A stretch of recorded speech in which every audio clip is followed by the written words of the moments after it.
আসসালামু আলাইকুম প্রিয় শিক্ষার্থীবৃন্দ, তোমাদের সকলকে স্বাগতম জানাচ্ছি।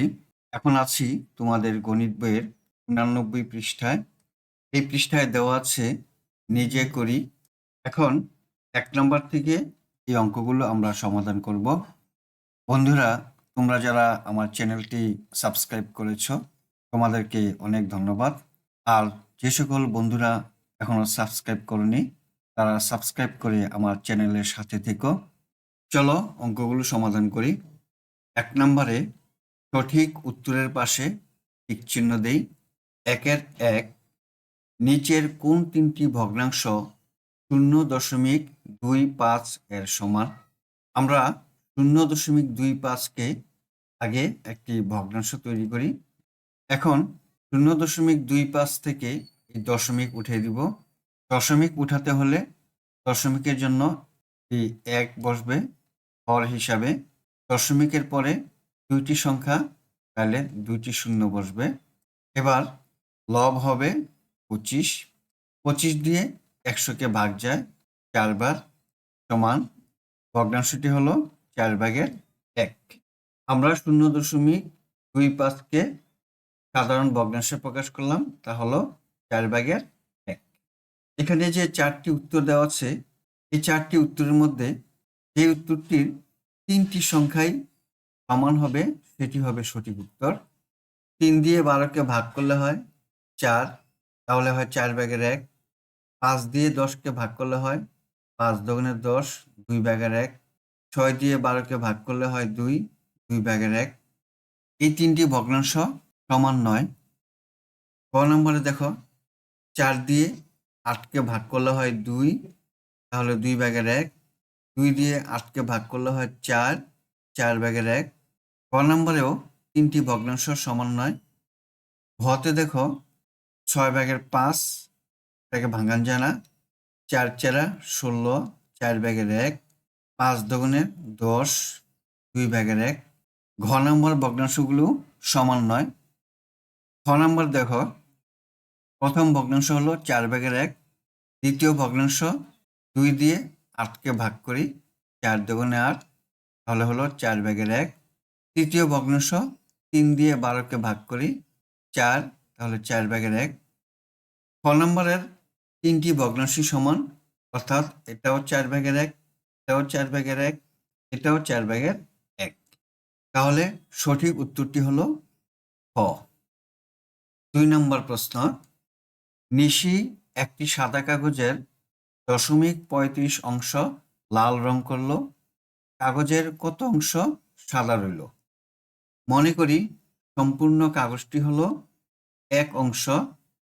এই 1 অংশের মধ্যে 0.35 অর্থাৎ 0.35 অংশ লাল রং করলো।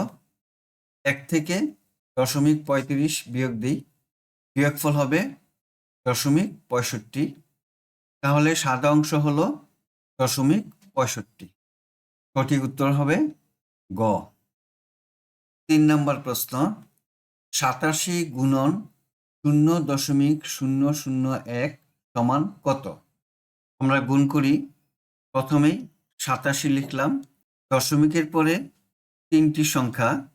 এখন 87-র ডান পাশ থেকে গণতে থাকি, 1 2 3, এই 3টি সংখ্যার পরে দশমিক হবে, তারপরে হবে 0।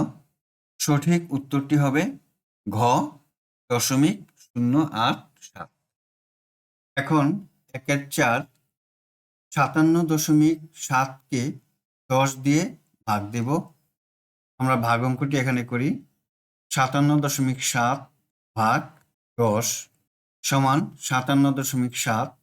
10 দিয়ে যখন ভাগ দিব তখন ভাগ চিহ্নটি গুণ হয়ে যাবে। 10 ছিল লব, 10 হয়ে যাবে হর, আর লব হবে 1। এখন দেখো 57.7-এ 7-এর আগে দশমিক। এখন 10 দিয়ে 57.7কে ভাগ দিলে 1-এর পাশে 0 আছে, এই শূন্যের কারণে দশমিকটি 1 ঘর আগে আসবে। দশমিকটি এখন এখানে বসবে 5.77। তাহলে সঠিক উত্তরটি হবে খ, 5.77। এখন 2 নম্বর অঙ্কটি সমাধান করব।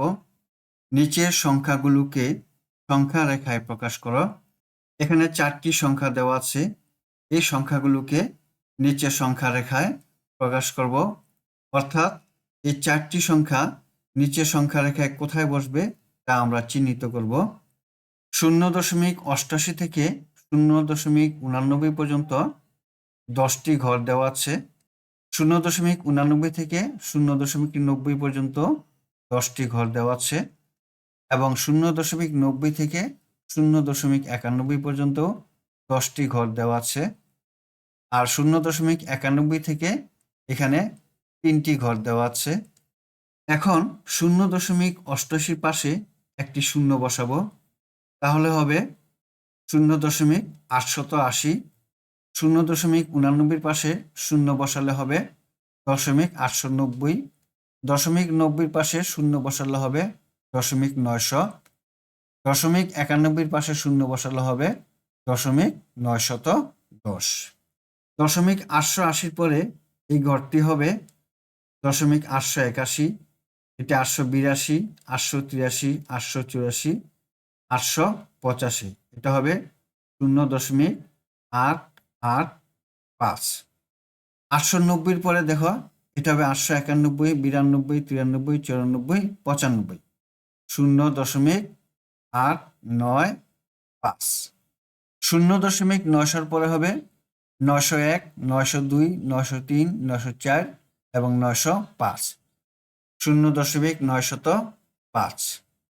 এখন 0.881 বসাবো। দেখো 0.880 পরে হবে 0.881, তাই 0.881 বসবে এই দাগ বরাবর। 0.885 পরে 886, 87, 88, 89, তাহলে 0.889 বসবে এই দাগে। তারপরের দাগ হলো 0.890। দেখো 0.895 পরে 96, 97, 98, 99, 0.899 বসবে এই দাগে। তাহলে আমরা বসাই 0.899 এখানে বসবে। এবার দেখো 0.910, 910 পরে 911, তারপর হবে 912, তাহলে 0.912 বসবে এখানে। আমরা খুব সহজেই 2 নম্বর অঙ্কটি সমাধান করলাম। বন্ধুরা, এতক্ষণ আমরা 1 এবং 2 এই 2টি অঙ্ক সমাধান করেছি। আগামী ক্লাসে 3 নম্বর থেকে অঙ্কগুলো সমাধান করব। সেই পর্যন্ত তোমরা আমার চ্যানেলের সাথে থেকো। এখন তাহলে তোমাদের কাছ থেকে বিদায় নিচ্ছি। আল্লাহ হাফেজ।